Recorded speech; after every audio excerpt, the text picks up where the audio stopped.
Welcome back.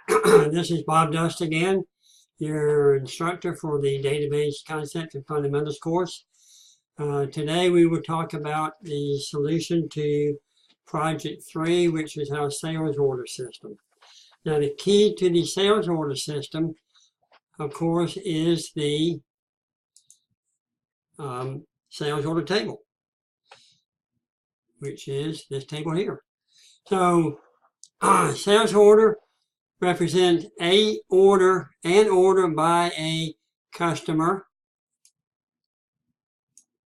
here.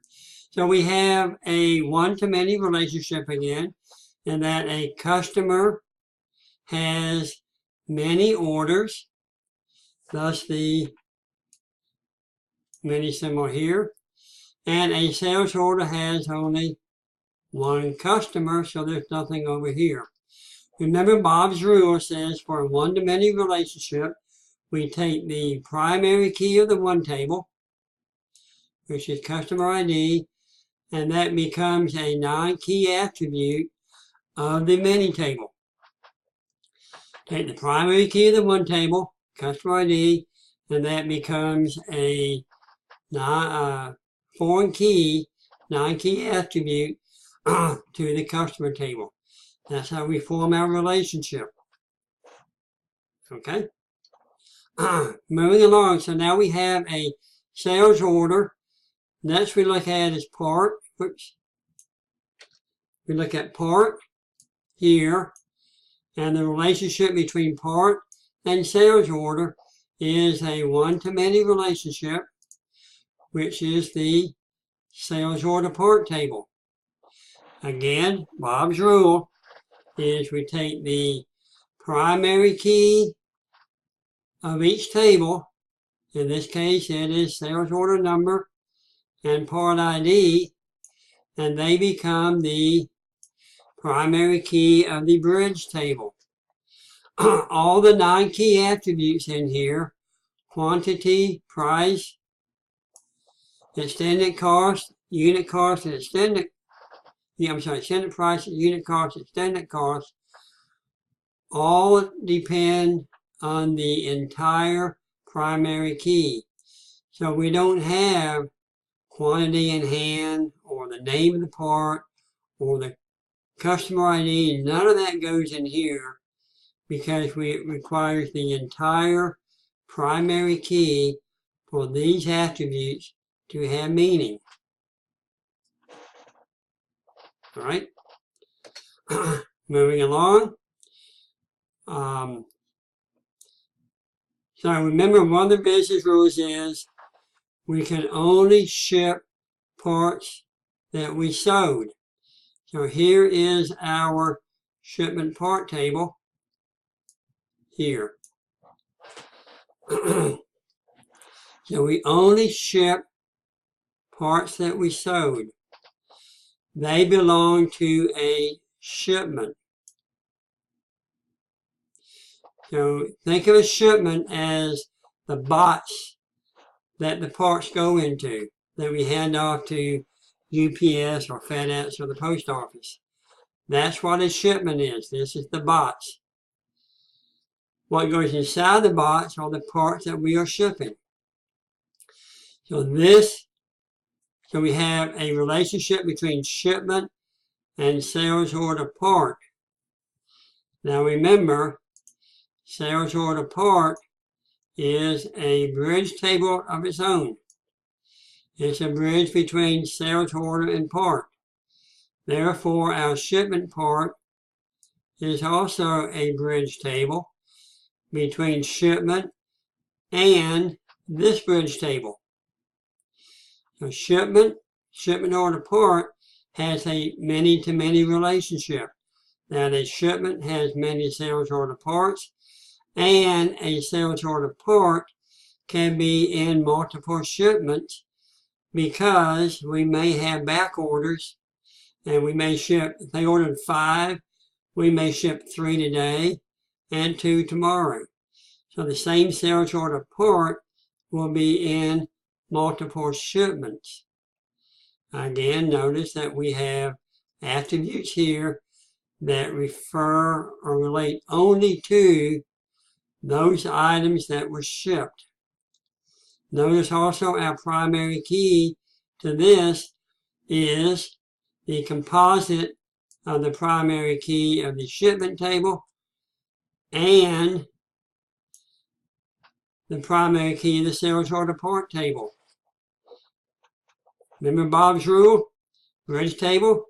We take a composite of the primary key of the two tables we're bridging together, in this case shipment ID, and sales order number and part ID.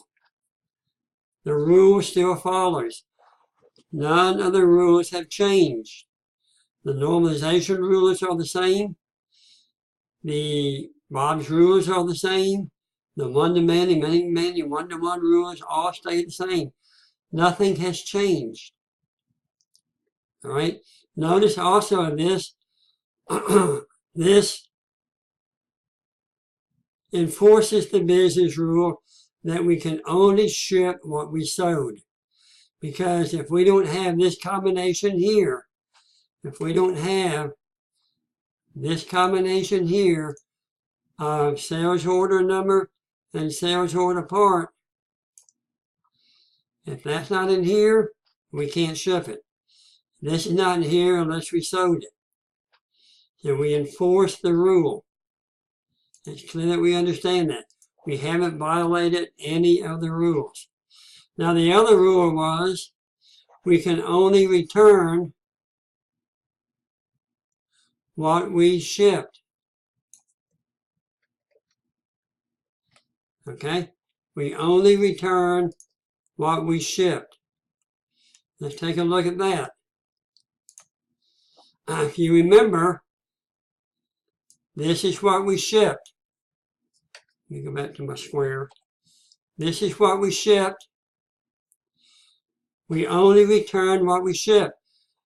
So for every, and the rule is, if we ship 3, we have to return all 3. I know it's an odd rule, but that's the way we do business in this little company. So this now becomes a one-to-one relationship.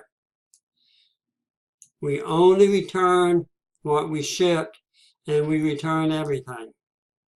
So notice, remember the rule to one-to-one is you take the primary key of one table, and you put it in the other table. In this case, they become the same primary key. Okay? So again, we say we only ship what we sold. We only return what we ship. The business rule stays the same. All of the normalization rules stay the same. Everything, nothing has changed here. All right, so we kept all the rules. Notice we have a bridge table here that's part of another bridge table. We have one-to-many relationships between customer and sales order. We have one-to-many relationships between shipment and shipment part. None of the rules have changed. Everything still applies the same way it was. So that's all we have. Hope this was helpful to you. I hope you appreciate how we did this and it makes sense to you. Now keep in mind that this diagram here, or some very slight variation of it, is what we will be using for our SQL database projects.